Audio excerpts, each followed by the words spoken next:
Hey, good morning. Welcome to Sports Talk. I'm your host, Chris Raynor. Friday, June 20th.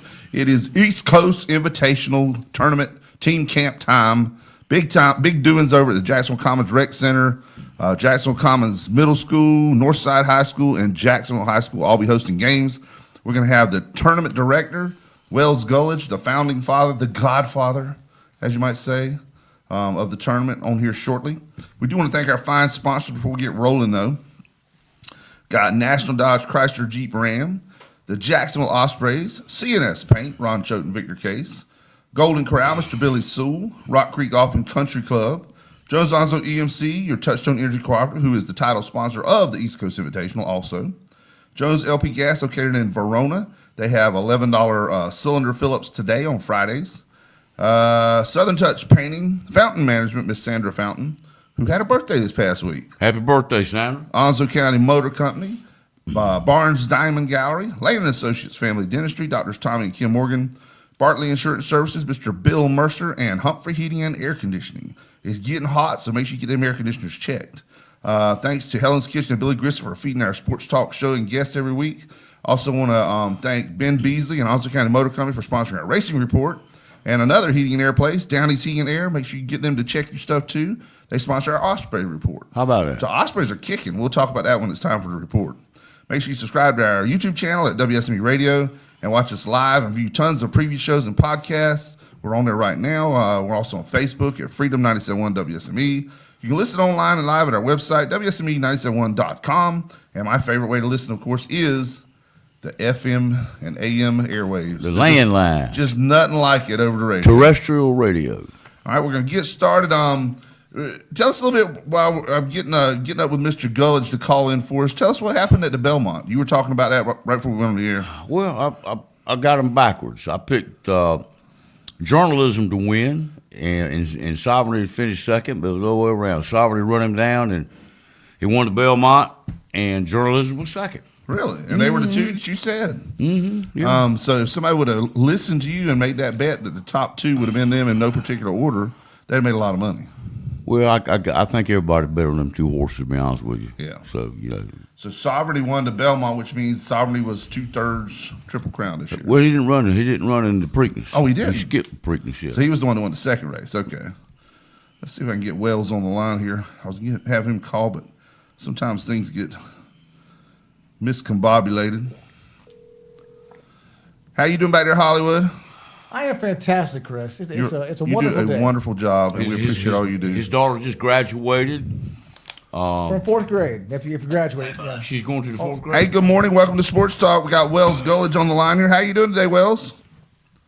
Hey, guys. Thanks for having me. Doing pretty good. Just trying to tie up some loose ends here, getting ready to camp. There ain't nothing to putting that camp together, is there? 10 minutes and you're done, right?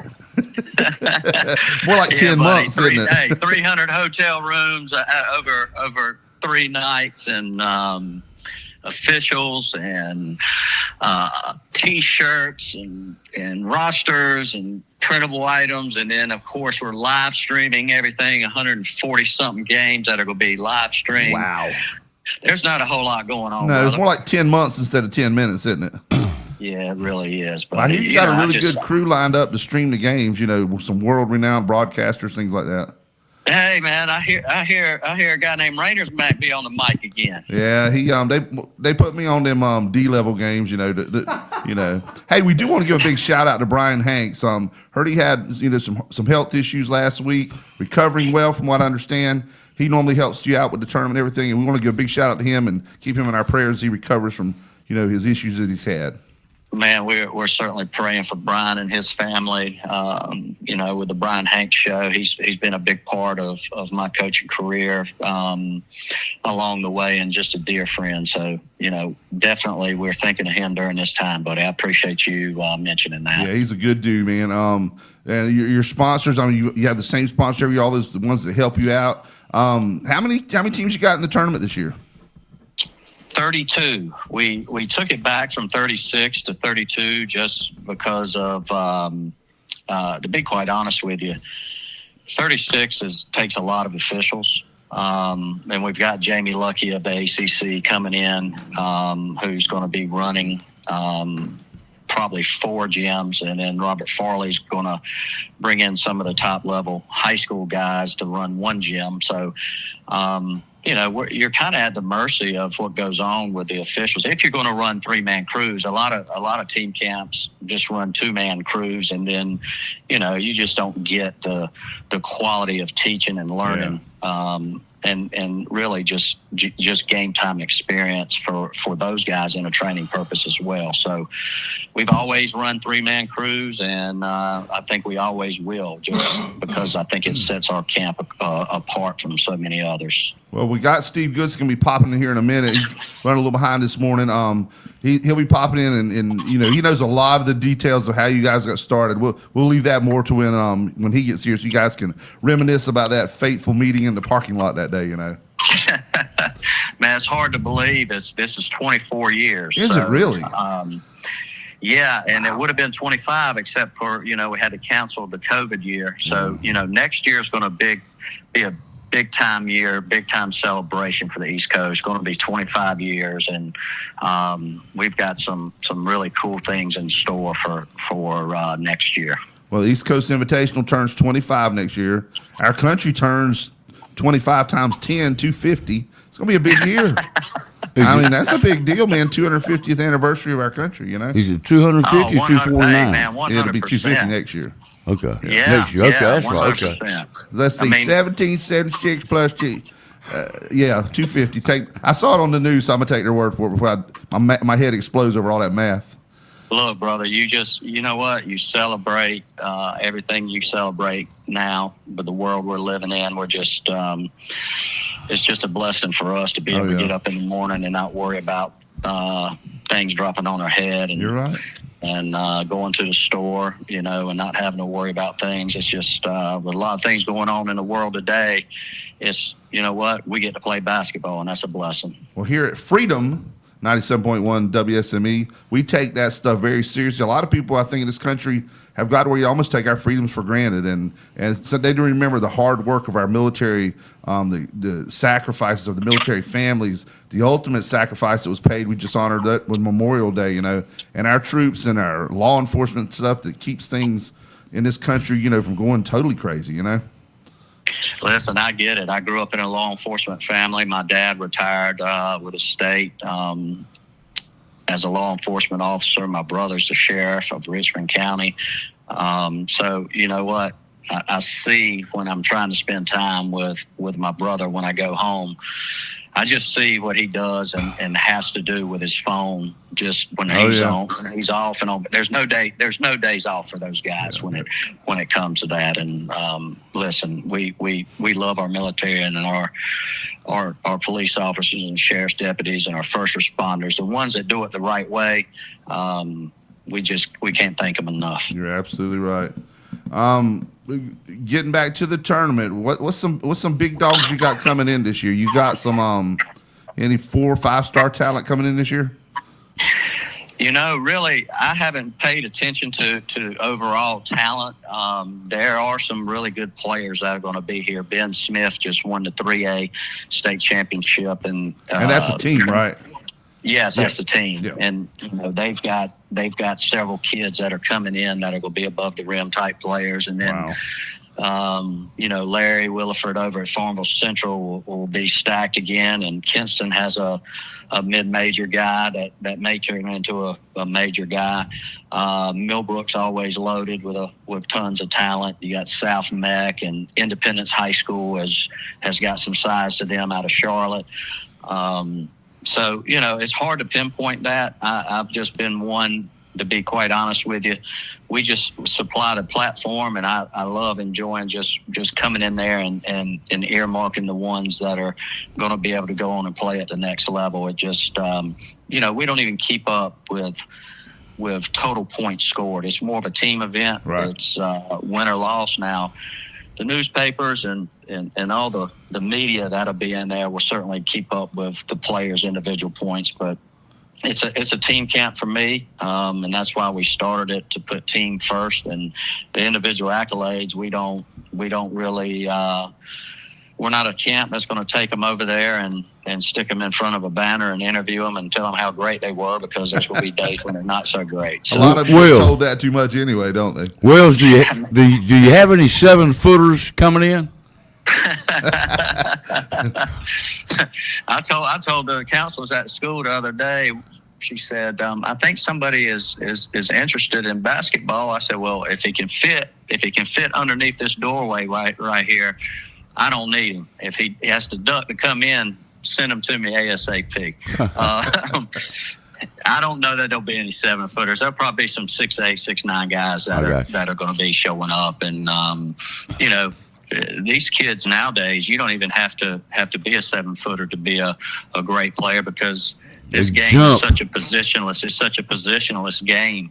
I mean, you can be 6'4" with long arms, or 6'7" with long arms, and you can play any position out there on the floor. So, the game has changed, and they're just, we got a bunch of freak athletes out there now that are going to be playing at the next level and even higher than that. So, I'm looking forward to seeing and spotting some of that talent this week. Well, you of course, coach the Ashley Screaming Eagles, and they'll be in the tournament and the team camp as well. They've always one of the hardest, toughest playing, scrappiest teams you see out there. But you never, of the years I've seen, have had a real head topper, like a lot of size. But I think Wells is trying to change that. Ashley, I rode by Ashley High School the other day, and I oddly enough, he coached for Ashley too, but I saw Wells with his players outside, and he had each one of them's feet in the ground and was pouring Miracle Grow. And they had to stand in that Miracle Grow for 30 minutes every day, is what I understand. That's a nice facility, though, isn't it? Oh, it's that beautiful. school is nice. Great school. And it really is. We have some great kids, some kids that work really, really hard. The thing about it is that a lot of our kids are multiple sport kids. We have a lot of soccer players. We have a lot of lacrosse players. Yeah. During the summer, just like everybody else, like last summer, our best shooter on the team wasn't, of course, he wasn't able to participate because he's Quinn Bentley. He's going to North Carolina State to play baseball, but he was our best shooting guard during the year. So, we're going to bring some young guys and develop them. And, our goal is to try to, finish as high as we can in the league and sneak into the playoffs and try to make some noise there. Last year we came to camp and, we took some boat paddles across our foreheads, but at the end of the year we go and we play at Gardner in the first round of the state playoffs. And, nice. With 3 minutes to go in a game, it's a 5-point game and we have the ball. One bad shot leads to a leak out and a 3-point play, and there you go. But, like you said, our kids they play so dang hard. And they're always one of the tannest teams in the thing too. You can tell they worked that summer tan down there. Man, I was looking at a couple of those cats today at practice, and I'm like, if the old saying goes is, if you look at your time on your phone, and if you haven't doubled your time on your phone working on your craft or your game or in the weight room, you're never going to be what you could be. But I shouldn't say the phone. Our guys goes with, if you're out there on the beach and you're tanning and you're not working on your game, you're not going to be what you could be. Hey, man, surfing is one of the best balanced things there is, buddy. Man, I tell you what, the red drum, the speckled trout, the sheep's head, if any of that stuff's going on, we can't have practice. True that. Now, are you going to be sneaking away doing a little fishing while you're up here too? I know the fishing's great down there, but it's pretty good up here too. Buddy, I don't have time to say God bless me after I sneeze. I mean, we got to roll. Once this thing tips off, we got to make sure that all the streaming services are up. Make sure all the officials are where they need to be and teams where they need to be. But the great thing about playing in Jacksonville is everything's pretty much right around the corner to where you've got other places that are kind of spread out. And, I think the city of Jacksonville and when they get that facility built, you build it, they will come.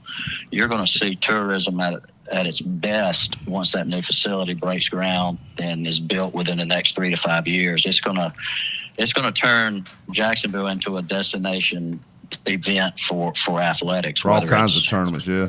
Oh yeah, you're gonna see cheerleading, volleyball, basketball. You're gonna see pickleball. I mean, you're gonna see it all, and Lacrosse, baseball, of course. the whole 9 yards. It's going to be something that they're going to say, man, we should have done that probably 10, 15 years ago, because you're going to see an influx of people coming and spending their money in Jacksonville, staying in the hotels and all that. I can't wait to see, how things work out with that.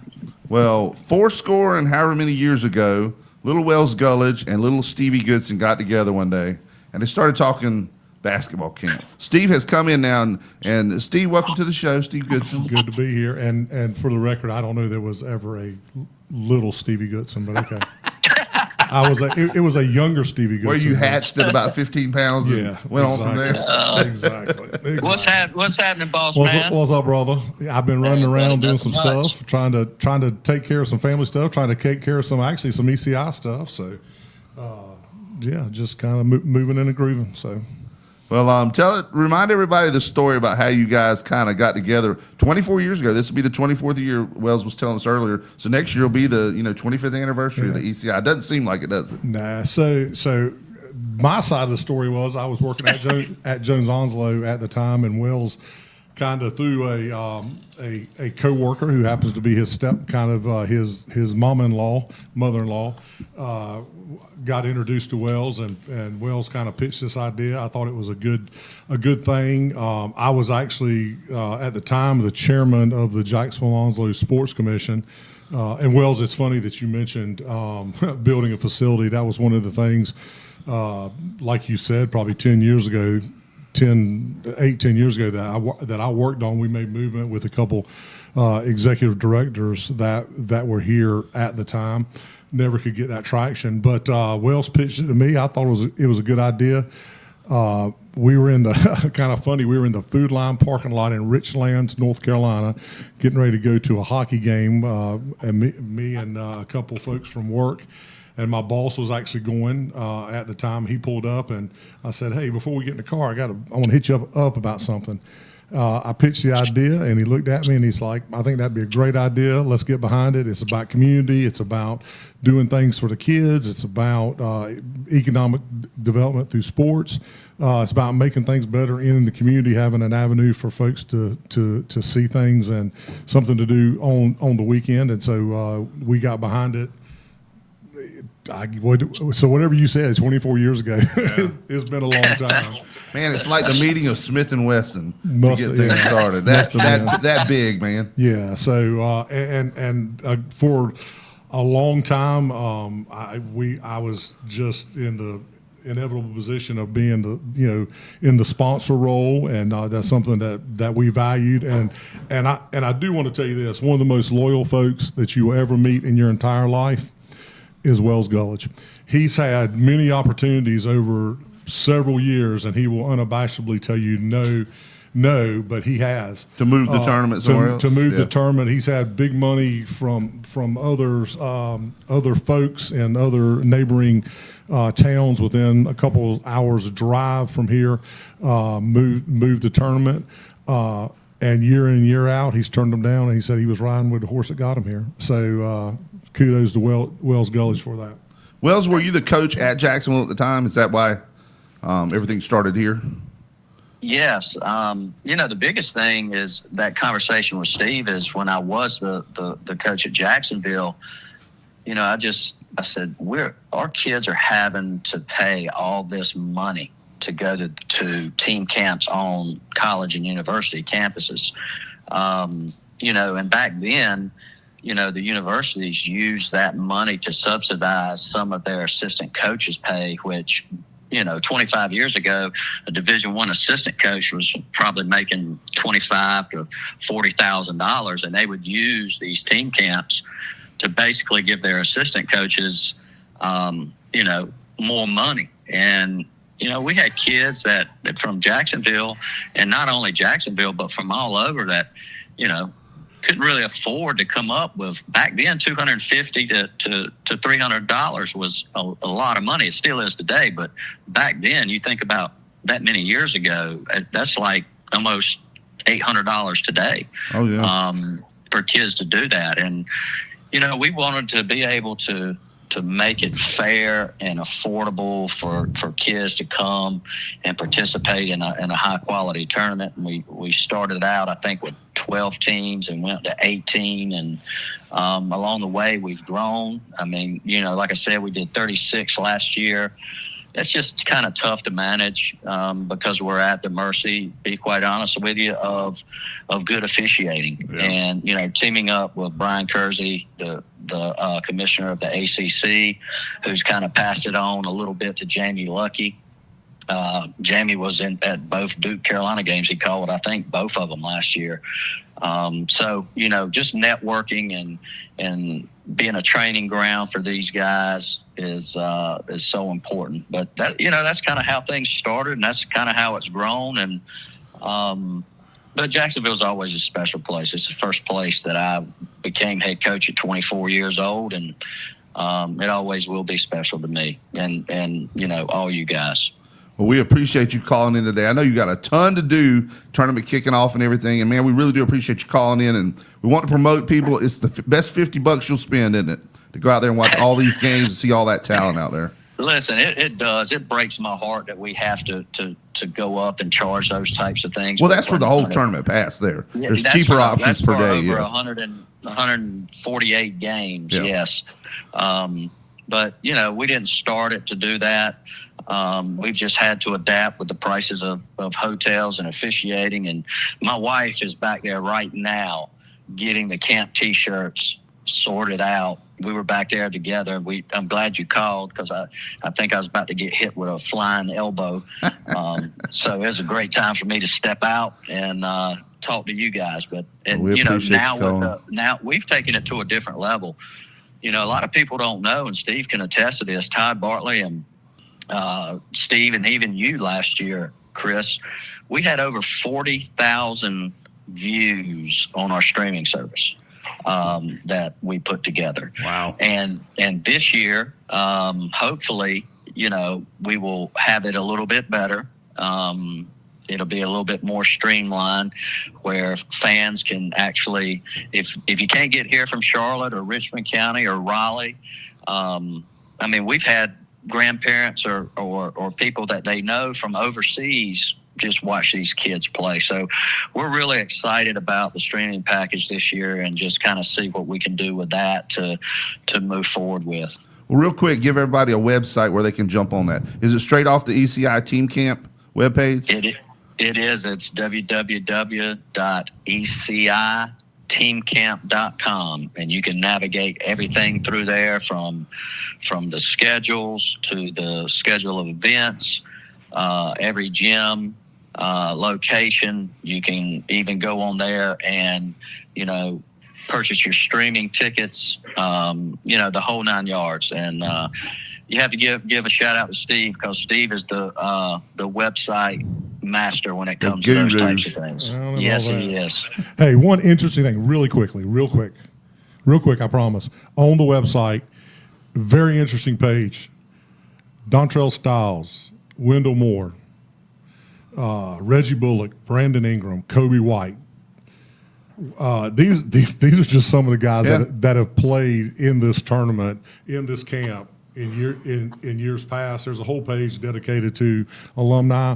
So for even the average basketball fan that's looking for something to do this weekend, I'm not saying that the next Reggie Bullock is going to be there. I'm not saying the next Wendell Moore or whoever. Reggie played in the tournament. Didn't he? Is going to be there. But it's going to be high-level basketball with some really good teams playing. We normally have a couple state champions from previous years, so it's just really high-level basketball. No doubt. And Wes, once again, thanks for calling in. He said Wes, so that got in my head. Wes from Carolina there. But Wells, thank you for calling in. Y'all try to behave over there and get along. Don't fight over them T-shirts. There's plenty to go around.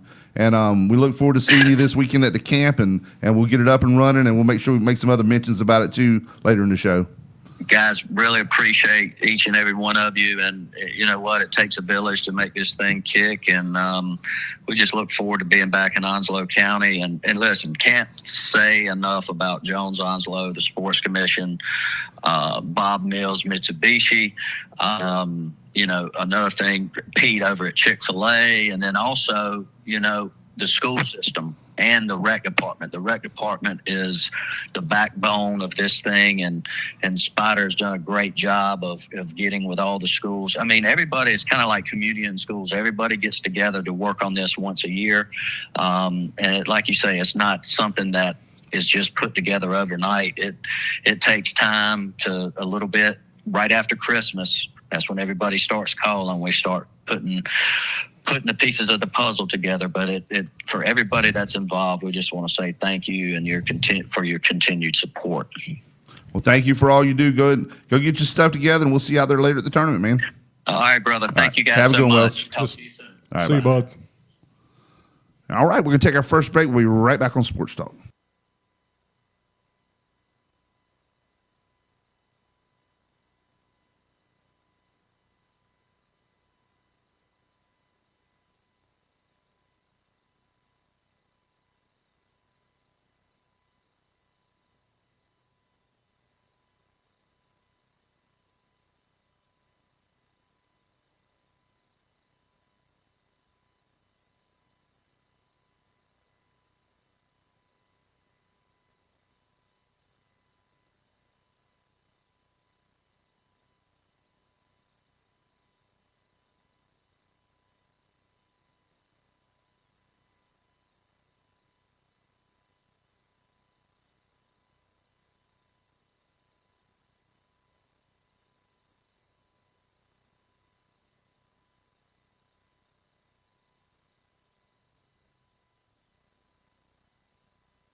Hey, welcome back to Sports Talk. I'm your host, Chris Raynor, co-host Steve Goodson today. Thank you for being with us, Steve. Glad to be We're here. going to talk some more ECI towards the end of the show. Big doings going on. Head over there today. Matter of fact, as soon as we get through here today, I'm going to head over there and try and do a little Facebook Live stuff, kind of show everybody what's going on with the tournament. And then we'll be doing our, the streaming broadcast. Tournament not tournament, but the pool play actually kicked off last night. You know, teams got into town yesterday, Thursday, and started playing yesterday at 3:00.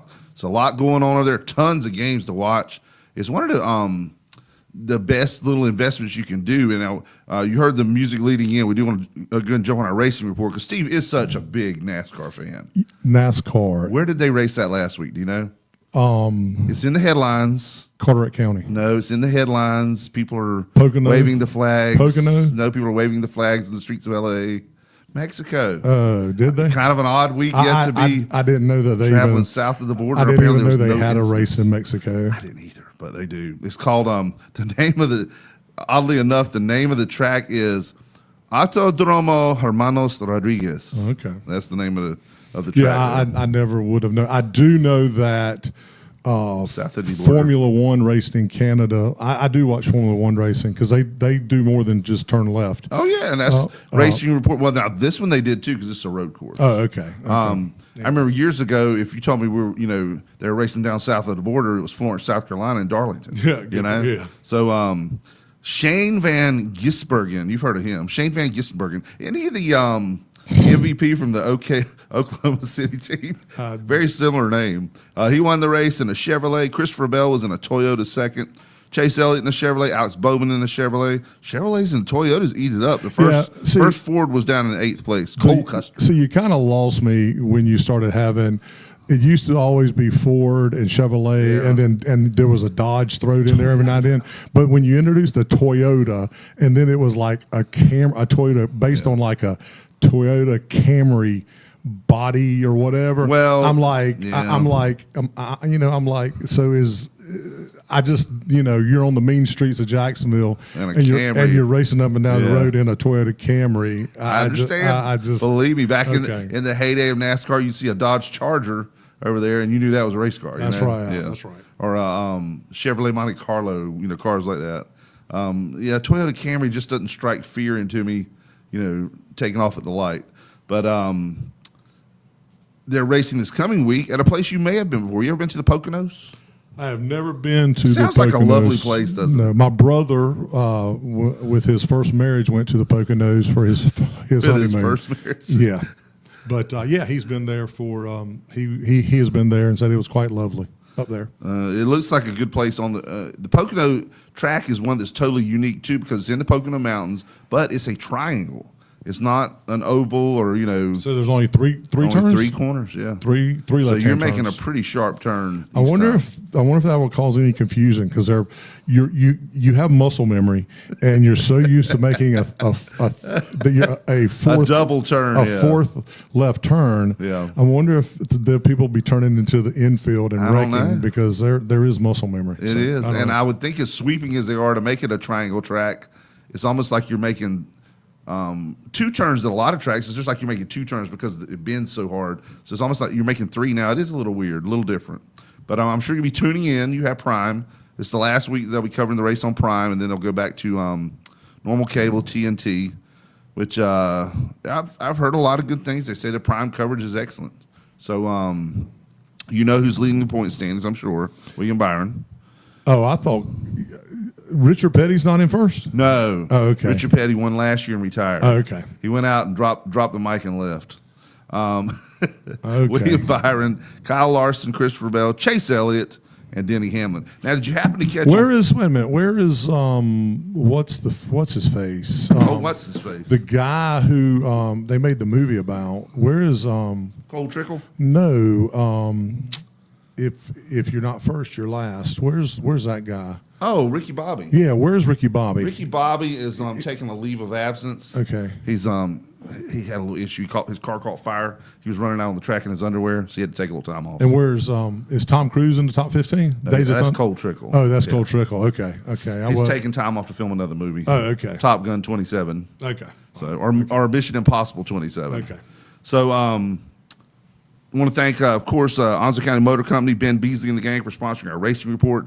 Go down, check out the gang at Onslow County Motor Company. They can get any kind of car you want, race car to truck to whatever. They even had a little Mini Cooper down there one day. I could see you in that, Steve. The Mini Cooper? Yeah.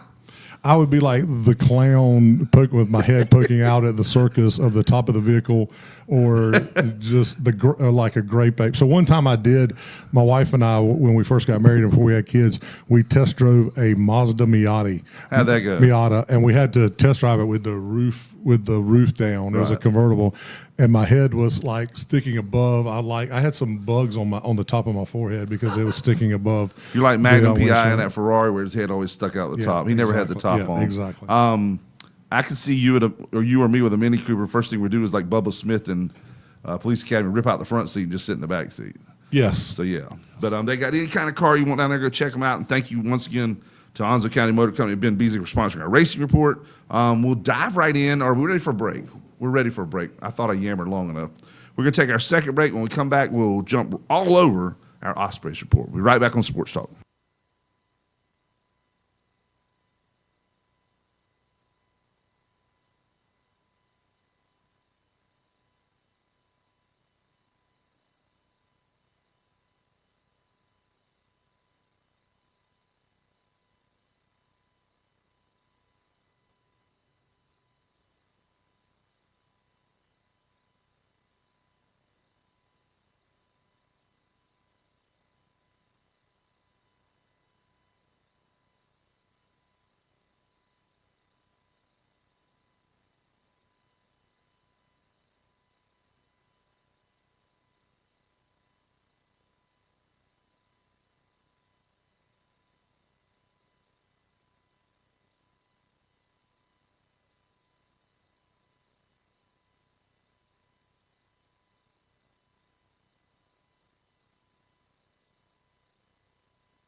Hey, welcome back. Chris Raynor here with Steve Goodson on Sports Talk. We're heading to our Ospreys report. Ospreys report is powered by Downey's Heating and Air Conditioning. Make sure you get those air conditioners checked. Steve, your air conditioner working good this year? Yeah, No issues? it's actually working too good. Too frosty? It's been running quite a bit. So Yeah. but that's a good thing. And I actually utilize Jason and his group for a yearly maintenance deal that they have. They come out before winter cooling, before heating season and cooling season, and service, make sure everything's working properly. So I would suggest that to anybody. I agree. That's the way to do it, because there's nothing worse than that feeling when you know the air conditioner's not cooling like it's supposed to. You know there's something wrong, and you know you're in for at least a day or two of hot weather until you get it fixed. So thank you to Downey's Heating and Air Conditioning, Jason Humphrey and his crew, for sponsoring our Osprey report. The Ospreys are kicking booty out there. Lost one game the whole year, 9-1 right now. Just coming off a 12-2 shellacking of the Hope Mills Rockfish. And they're heading to a weekend series at the Osprey Nest. So they'll have games Friday tonight, actually a doubleheader tonight, and then tomorrow night, Saturday night at 7 p.m., and then Sunday at 5 p.m.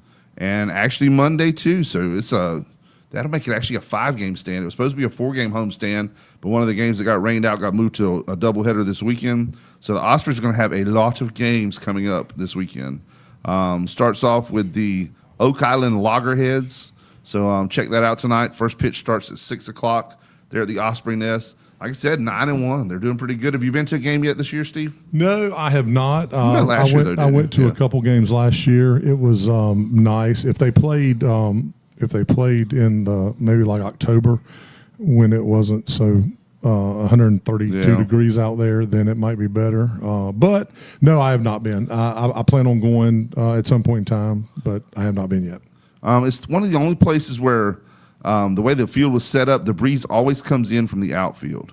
I hope whatever that is that flying over lands. Are you the voice of the Ospreys? Yes. Could I potentially, if I come, could I be a guest voice of the Ospreys? Come tonight.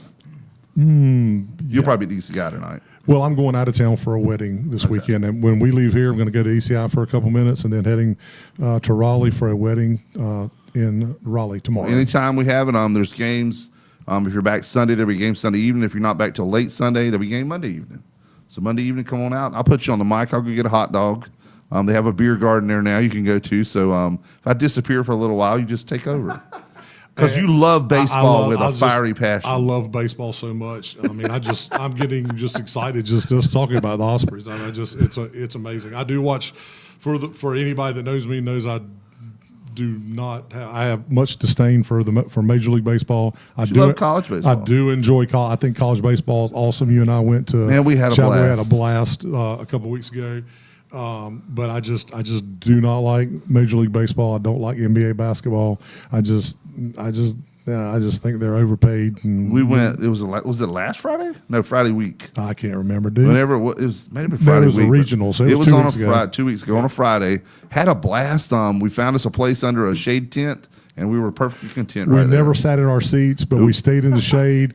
And thank goodness that you drove, because I consumed many adult beverages along with some. You just had some iced tea. Yeah, I just had some iced tea. Whatever that iced tea was, it went down like I think iced that tea. stuff had turned hard. hard iced tea, whatever. It was pretty good. But the Heels, won 19-2, and then I don't think they scored 10 runs the rest of the series. No, and I will say this: retirement has been pretty good so It is far lovely. in the first 35 days of I'm retirement. looking forward to football season coming up, and then it'll be so much easier on you with basketball games now too. On it, a weeknight game, it's not the challenge it used to be. Not the challenge Yeah. of be getting up going to work. No, Go have a good time. So thanks once again to Downey's Heating and Air Conditioning for sponsoring our Osprey Report. Osprey's at home tonight, doubleheader. Go out and check them out. Go check out the East Coast all day long. Go to the Ospreys for 2 games, and man, you got it made. We'll be right back on Sports Talk.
Go. Hey, welcome back to Sports Talk. Once again, Chris Raynor with Steve Goodson here. We're getting ready to jump right into This Day in Sports History, sponsored by Steve Goodson. Thank you, Steve. You're welcome. You're And welcome. Chris Raynor. All this stuff happened on a June 20th at one time or another. We'll lead right off with the man that stuck it in Hitler's face. In 1936, American sprinter Jesse Owens set a 100-meter world record in 10.2 seconds. It may not have been in that Olympics at the time, but he's the one that, of course, went to the Olympics in Berlin when Hitler was coming to power and, the master race and all that. And all of a sudden, Jesse Owens went over there and won the race. Pretty cool, huh? Won several races, I Yes, think. many actually. races. Yeah. So in 1940, Joe Louis TKO'd Arturo Godi. Okay. In the eighth round for heavyweight boxing title. Man, Joe Louis boxed a long time. He did. He boxed forever. I used to think they were joking. I love the fight when he fought Leon Spanks. That was awesome. Yeah. Yeah. Really? No, I'm just joking. I was joking. I was starting to say, I know. I'm like, wait a minute. Yeah. Timeline, no. Yeah. He was 95 years old. Joe Louis, 136 years old. No, that was George Foreman that did that. That fought him when he Now, was Foreman God. did, yeah. Yeah. But I used to make fun of you see that skit on Coming to America where they say, Joe Louis was 137 years old. He was just about. He was an old dude He was still an old fighting. dude boxing, yeah. All right, Hollywood. All right, 1949 tennis star Gussie Moran shocks Wilmington by wearing a short dress to look good and move more freely on the court. Go Gussie, all right? That's why Steve wears his skirt when he I plays do. golf. And I'm Is sure that why? I'm sure she wore that, but I'm sure that it was white. Yes. Had to be absolutely. white. And we always used to think Steve wore his skirt out to the golf course because he could move more freely. Yeah. But that's so he could play from the ladies' Steve. I thought he was Yeah, Irish. Exactly. I am. A kilt, yeah, and that's Scottish. Yeah. All right, in 1953, LPGA Western Golf Open, women's golf, Capital City Club, Louise Suggs beats Patty Berg 6-5 in the final. Hollywood 6-5 means they were playing match play. Yeah. That means she was up by 6 with 5 holes to play. So it's called not dormy, it's over. Dormy is when you can only be a tie, but anyway, it's match play is where you play by the hole. You don't play like the total thing. So Stroke play. Stroke play, yeah. Match play is what Jean-Claude Van de Velde wanted years ago. When he didn't have to win the last hole, he just had to compete. Remember, it was Yeah. stroke play, and he got like an 8 or something. Yeah. Wow. He in the British Open. The all-time Yeah. biggest. That's coming up next month, but that was the all-time biggest collapse that I can remember. Oh, it was had terrible. to be. So in 1956, at Detroit's Briggs Stadium, Mickey Mantle hits 2 Billy Hoffett pitches into right center field bleachers, the only player to ever do so. So is the only player to hit him in that place in the right center field bleachers, or the only one to hit him 2 off Billy Hoffett? I guess the right center field bleachers, I would assume. Yeah. I'm sure Billy may have served up a couple of gopher balls. All right, Hollywood. All right, 1960, Floyd Patterson becomes the first man to regain the world heavyweight boxing title when he knocks out Ingemar Johansson in 5 in New York. Wasn't Ingmar Johansson the lead singer of the Scorpions? Something like that. Yeah.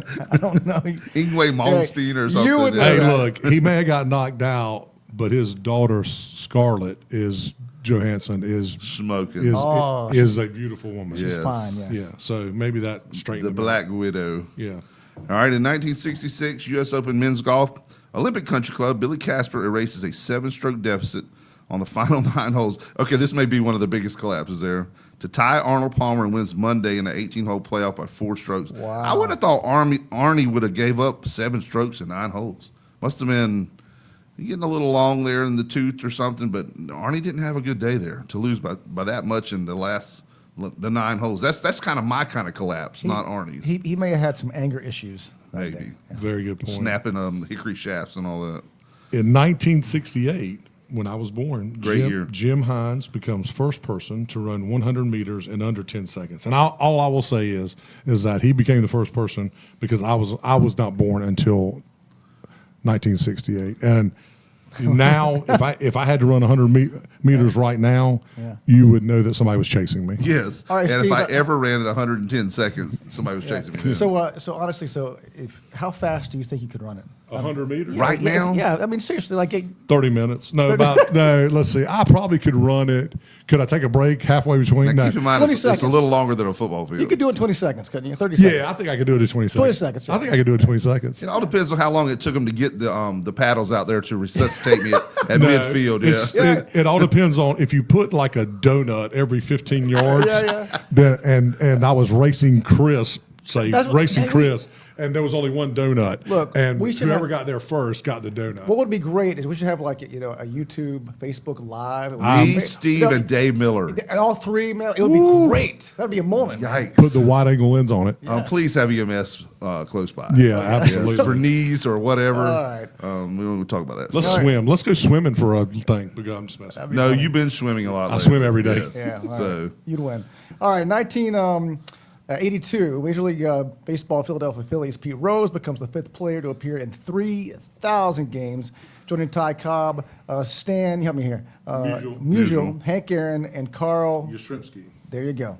some iconic names there. Now, as you know, Pete Rose is now eligible for the Hall of Fame. They finally reinstated him.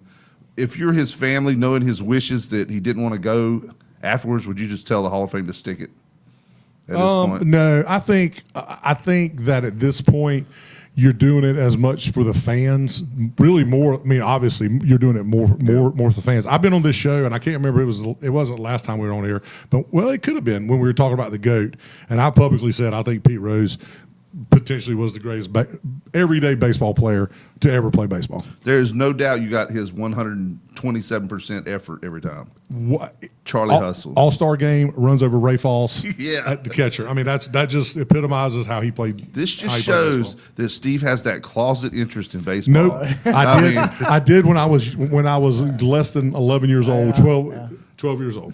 But Pete Rose, like Steve was saying, you can also say just for the history of the sport, that he should be in there. Yeah. Oh yeah, because I mean, Yeah. as much as he was involved in, and as many records as I'm assuming he still. I don't know. I'm assuming he still holds He's records. still the all-time hit record. Yeah, I mean, just that. I mean, you can't. You can't. In my mind, you can't talk about Major League Baseball and the greats. That would be like not mentioning Tom Brady playing NFL football. And you made a very good point there. It's so much the right of the fans to be able to go there and see him in there. Yeah. Now, it's interesting you talked about the record because I saw a stat the other day, and I'll try and have it for next week. There's so many records, all-time records, that are not in the Hall of Fame. Bonds. Yep. Some of Clemens' records, pitching. Because of the steroid issues, and with Pete Rose because of the gambling issues, there was like 10 some of the biggest records in the sport, all-time records, are not in the Hall of Fame because of issues with some kind of eligibility. Or I don't think they ever declared Bonds and them not eligible. It's just everybody has that stigma with it. Yeah, that's skewed. Yeah, I don't. And again, you can say what you want to about it. Did they cheat? Probably. Were other people cheating? Yes. Were they the ones that got caught and caught out? Yeah. Where pitchers, the Necros were, scrubbing up the ball and making it do funny things, knuckleballs Yeah. and spitballs and stuff. All right, 1988. This is our guest coming up probably within sometime later this summer, and we had him on, call in a couple weeks ago. Yeah. 1988 U.S. Open men's golf, the Country Club. Was it over there in Jacksonville where they had this? Yeah. You think? The Country Club. Yeah. Curtis Strange wins a Monday 18-hole playoff by 4 strokes from Englishman Nick Faldo, and that was, of course, where that was the first year he won it, and then he ended up winning it back-to-back years. One of the few to do that. So. Big time guest we had on. He was so cool to have him on and be, He was talking awesome. with him. He was awesome. He even told it like it was when it come to live, Yeah, the LIV yeah, tour. he really did. Hollywood had to do some quick editing over there. I could see the edit button on that one wordy dirt. And speaking of live, just real quick, the U.S. Open was last weekend. Great finish. The guy made that 65 or whatever 60-foot plus putt. Didn't have to, but he made it just kind of like, yeah, I can make this. He just did it 'cause he could. and won it. It's so awesome that U.S. Open is always over Father's Day weekend. But I think some of the live players, and one of the announcers made the comment, their tournaments are just so different. They're only 3-day tournaments. They're this team environment sort of thing. Some of those live players, and I know this is going to sound crazy because you don't think about it, but are not in the physical condition 72 hole. to play 72 holes. And not just physical, but the mental part of it. but the mental part of it. Anyway, I thought And that's a very good point. And it's almost like, they're playing these rinky-dink tournaments that there's no prestige whatsoever. There's money, tons of money, but the prestige just isn't there.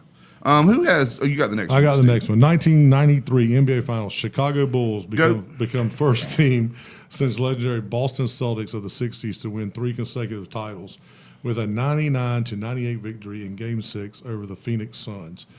Michael Jordan, MVP, third straight year. So, and then a couple years later, didn't somebody do another three-peat? It was probably them. It was them again, yeah. Because remember, he took a little time off after his dad died, did his little baseball thing, and then came back and did it again. Yeah, did it again. Then he had finished his stellar career with the Washington Wizards. Yeah. He still scored a lot of just they were terrible. Yeah. Okay. All right, Hollywood. And to wrap it up with a positive note here, Yeah. this day in sports history.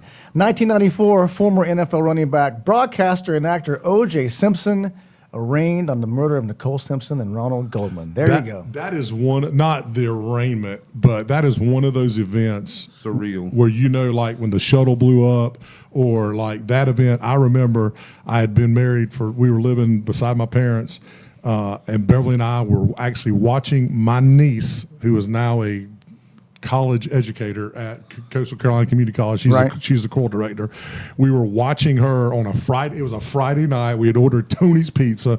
We were watching in our living room when that white Bronco is going down the highway. We knew exactly. That's one of those events you remember exactly what you were doing. where you were. Who was the guy driving it? Football player, right? What was his name? It was What was the guy's name driving Wes it? something. I forget the guy's name. Yeah, I know. He was a former player, buddy of his. Oh, was it? I just remember that they were chasing OJ. I just remember that, and it was the first televised. It was like the first televised high speed chase. I mean, the first but it was also the first televised for the world to see trial. Remember that? Oh, yeah. The first ever, yeah. That started That the was whole the thing. biggest mistake they ever made. Yeah. But we don't have to. But I mean, it was because I was just in Al high school. I was in Callins, I high think it school. was. Yeah, I was. Yeah, like I said, I mean, I was. What year was it? 94. I was yeah. right out of high school. It wasn't Wes Callins. It was Al Callins. Wes Callins, I think, Yeah, played for the yeah, but Celtics. I- Al but- Callins was but driving that- him. He's got a gun to his head. Don't stop us. yeah, so you I have remember that. that. Yeah, I remember that. Remember when we were talking about how when we did the Christmas parade at the end where they have that thing where all the police cars across Western. You've seen it. Oh yeah, and they had them we're all looking behind them. Yeah, Where's the Bronco? Yeah, that's right. Because that's what it looked like. Yeah, that was a crazy, surreal yeah. event, man. That You've was. heard that they questioned John Elway about that. Oh, because of that deal that happened with that. No, they put out an APB for a slow moving white Bronco. Oh, shut up! Get out of here. You Sorry. said that a million times. That's an old one. Yeah, I've had it on. He hadn't heard it yet. Though. Was it that? So was it him or Peyton Manning? Which one was it? It could have been See, either. Yeah, false Manning identification, wasn't a yeah. Bronco then, so probably not. Yeah. So- It's funny that this comes up because, OJ was in the Naked Gun series with Leslie Nielsen as Frank Drebin, and OJ was his sidekick that always was getting hurt and stuff. Well, they're doing a new one, and Liam Neeson is going to play Frank Drebin Jr. So it shows this one scene in the trailer of all of them looking at the portraits of their fathers up there. You had the guy that was, his buddy up there. And as they get to the one where O.J. Simpson looks at him and goes, no, and just walks away. Really? He doesn't. They're all saying, Dad, please. And they all, when O.J.'s son gets up and looks at it, never mind. Yes. That series is, spoofy and tongue-in-cheek anyway. Yeah. Good stuff. That's cool. So what we want to talk about these last few minutes before we got to go? Anything burning going on? Obviously, the U.S. Open, 60-some yard putt or some foot putt that the dude made, just because he wanted to. Yeah. 'Cause he wanted to finish 2 strokes up instead of 1. Now, here's the question: that putt had a little bit of speed on it. Yeah, if he'd have misses lipped that it, pin. well, even worse if he'd have lipped it, man, and it took that funky spin around Yeah. the cup and kicked out 4 or 5 feet, he would have had a tester coming by. And you're absolutely right. If you get a lipper, it basically goes down just a little, but centrifugal force slings it out, and it makes it go even faster. So it could have got away from him. Yeah, I mean he was very. I mean, he was very brazen. I mean, he wasn't trying to lay I don't up. think I mean, he's he wasn't trying to put it close. I mean, and if he was, he obviously hit it, struck it perfectly. So, And the thing is, say he misses that putt, he's probably looking at least a 6-footer. what do a you knee think? knocker. What do you think? Now we were just talking offline. I'm probably an 18 20 handicap golfer. I'm not a very, very good golfer. I don't play that I'm much. roughly the same, yeah. So, Hollywood, what do you? I mean, you're probably 25. Look, I'm just not a. Yeah. I'm a really So- golfer. I'm a really golfer. So how many? I mean, what, a handful of players ended up finishing even par or below par. And that is the way they set the U.S. Open Yeah. every year to try and get right around par. But it was Justin Thomas earlier in the week that made the comment. He was like, "Yeah, I'd like to see on Monday just what he was like a 5 handicapper, a 10 handicapper, and a 15 handicapper come out here and play this course and see what they shoot, what they would shoot, or something to that extent." Just And then the everyday Bryson took golfer. it a step further. Bryson said, if you're an 18 handicapper, you shoot 200. I would probably say if you played legit and you played from the tips like they do, they play back. I mean, dude, there was like a 200. It was a 300-yard Par three. I mean, it would take me 2 strokes to get on the green. Yeah. I mean, it would take most average person. So, what do you think you would shoot? Oh, my goodness. At that course? 150. I would say I would shoot at least 150. Right along in there, yeah. Because it's the length of it. Oh, and their landing areas are different than ours. Yeah, I mean, we like, couldn't get to their landing areas. I was going to say we Yeah. would be landing in like the rub I mean, we would. Yeah. It would be in the cabbage. And you saw some of those guys try to advance the ball down the fairway a little too far on some of them. So maybe they were hitting a 7-iron or a 6-iron instead of hitting a wedge out of that. Some of those places you just had to hit a wedge to get out. And that's the thing, So Ain't that right, Hollywood? yes, sir. I mean, that's the thing. If you got in some of that rough, I mean, I could honestly just say Pitching wedge or just, sandwich. but I mean, I don't even know that I could get it out there. I could just eventually I could. I mean, so for you to say 150, I think that may be. I think you would go north of 150. Me? Yeah, I think I would definitely go north. Yeah, probably. I would And definitely I go think north. though north that of 150. if we were tackling it from, I want to stay under 150. That's my goal, and this course gets so hard. And with our game, we'd probably hit a lot different clubs. We just wouldn't be hitting driver off the tee. But you would have to hit driver off the tee to get any distance. to get yeah. it, to get the. I mean, I'd have to hit driver on the par 3 to get where I could chip to it. yeah, that's what I'm saying. Any hole where you're putting, like normally you're putting straight ahead, or maybe you're a little bit right or left of the hole because it's going to break. But any hole that you're putting on and it's perpendicular, almost a 90-degree angle to where the hole is. Yeah, I'm true that. I'm going to have trouble. Well, let me ask you this question. Here's the burning question. A couple weeks ago, 3 weeks ago or so, month ago, Chuck Martin got his 4th or 5th hole-in-one he's had. Chuck plays a lot of golf. Number 16 out at the country club. Have you ever had a hole-in-one? I have never had hole-in-one I have not either. except on Tiger Woods golf. Okay. On the I Xbox. haven't either on a real course. Okay. So here's my question to you. You know what an albatross is. There was one, very rare albatross. An albatross means 3 under par. Yep. For that hole. Patrick Reed, it was a par 5. Yeah, you're either going to get a hole-in-one on a par 4 or a 2 on a par 5. That's the only way you get an albatross. Yeah. So Patrick Reed, a 600. This is insane. 630-some yard par 5. Strokes his driver probably around 320 or something. Hits right under 300 with his 3-wood on the green and holds it out in 2. 2 shots for 600-some yards. Had you rather have? This is the question I'm finally getting to. Okay. A hole-in-one or an albatross?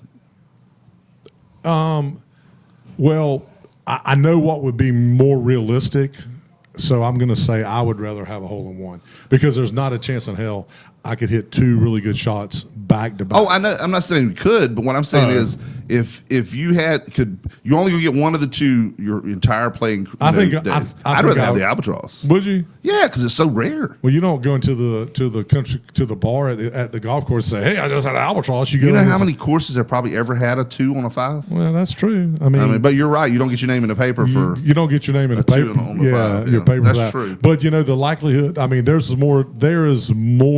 a better chance of me walking out this door and seeing that Johansson boxer's daughter, Scarlett Johansson. Yes. There's a better chance of me seeing her Waiting when I in your walk out car, of waiting beside my car than me making a hole-in-one on a golf course. True that.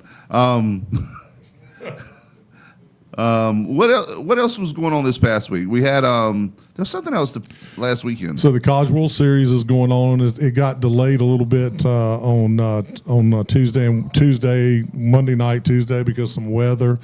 Coastal Carolina has been looking good. It's a weird time in athletics right now, because the NBA finals and NHL finals are coming to an end. Yeah. Unless you're a baseball person, That's the long baseball. I'm really looking forward to the fall and football. We're going to gear back up with 2 men to 6-pack. We're just going to leave it 2 men to 6-pack because I got another little side. I've noticed you started putting some text or some I posts out there. Start posting a little bit. Getting it back in the mainstream. I got another little podcast side project gearing up, not related to sports. So going to be focusing a lot of my efforts on that. A lot of. Are you going political, woman? No, I'll be more than happy to tell you because it may stimulate some conversation. One of your listeners. So I was fortunate enough for 35 years to work for Jones Onslow, and during that time came across a lot of really great people, a lot of people that were. Just great for this community, great in the industry I worked in, just really great people, and they were really great leaders. And I think you don't necessarily have to be a leader. You don't have to be a CEO. You don't have to be in a certain position to be a leader. I think you can be a leader in business or a leader in life in whatever position that you're in. Oh, yeah. And so part of I am retired, but I've started up a consulting group called BLC Consulting, and that stands for Brown Leather Couch Consulting. Nice. Because it matches the one in my basement. And part of my little consulting group is I'm going to start a podcast about leaders, and just about I'm going to interview some of the great leaders that I came in contact with over the last 35 years. There's a bunch around here, man. Just talk about their characteristics, their habits, what they do, the challenges they face, and stuff like that. So I've got a lot of focus. That's a project that's just come up in the last week or so. So I'm going to be really focusing a lot of time and effort on that in the coming months. But 2 men to 6-pack will be returning. I'm hoping in August, and hopefully get a lot of the group back. I've been contacted by a bunch of people that, hey, if you got an empty seat. Let me know. Work some folks so anyway, I look so forward to doing the 2 men to 6-pack because it's always right after the 1 o'clock game. The Panthers have a lot of 1 o'clock games this year. See them win this year, a little more often, and then do the 6-pack.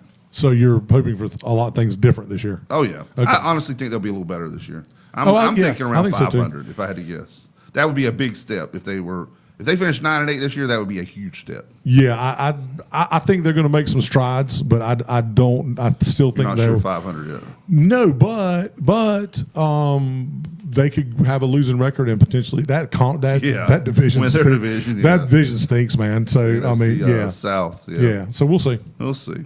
All right, we want to thank our sponsor and everything before we go. Thank you for being with us today, Steve. Absolutely. We're both getting ready to head over to the ECI. Make sure you go over there today and watch some of the pool play going on. There'll be more pool play tomorrow, Saturday, and then they kick into the tournament Saturday afternoon. Yeah, Saturday afternoon. The teams, they'll basically pair them by how they did in the pool play, and then everybody plays in the tournament. So there'll be some good stuff going on. And traditionally, I will say that, and we don't make light of it, but because you're talking some great high school basketball teams from out the state. Traditionally, there's 4 or 5 divisions. The last division or the lowest division is normally the teams that didn't win a game or won a game, but they get into this tournament and it's still win the tournament. It's start over and they can win it. That's traditionally and historically been the Onslow County bracket. A lot of our Onslow County teams have been in that bracket. It's funny you should say that because Tim was on the show last week and he coached us still at Northside, Tim Foster, and he was even when we were talking to some of the people like Robert Farley said, "Man, you guys got a murderer's row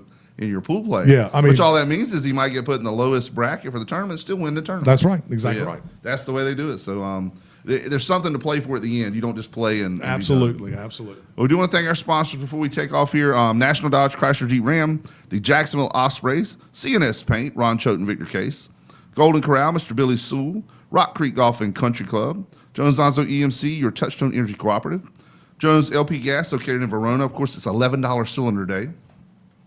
Also, Roger Carroll and the gang at Southern Touch Painting. Fountain Management, Miss Sandra Fountain. Once again, happy birthday to her this past week. Onslow County Motor Company, Ben Beasley and the gang. Barnes Diamond Gallery, Miss Lindsay Jarman and her crowd. Lane Associates Family Dentistry, Doctors Tommy and Kim Morgan. Bartley Insurance Services, Bill Mercer, and Humphrey Heating and Air Conditioning. Special thanks to Helen's Kitchen for always feeding us every week. And a big shout out to Billy Grissett for doing that for us. And want to keep him and his family in our prayers. His wife had a stroke just yesterday, and so he's taking care of her, or earlier this week, he's taking care of her and getting her back up to speed to say everything looks good. But just want to give them a big shout out and keep her in your prayers if you can. Also, our racing report is powered by Onslow County Motor Company, Ben Beasley in the group. Osprey's report powered by Downey's Heating and Air Conditioning. Osprey's big series this weekend. They'll be home for 5 games in a row, so make sure you check out the Jacksonville Ospreys this weekend. And that's a wrap for Sports Talk. We'll see you guys next week.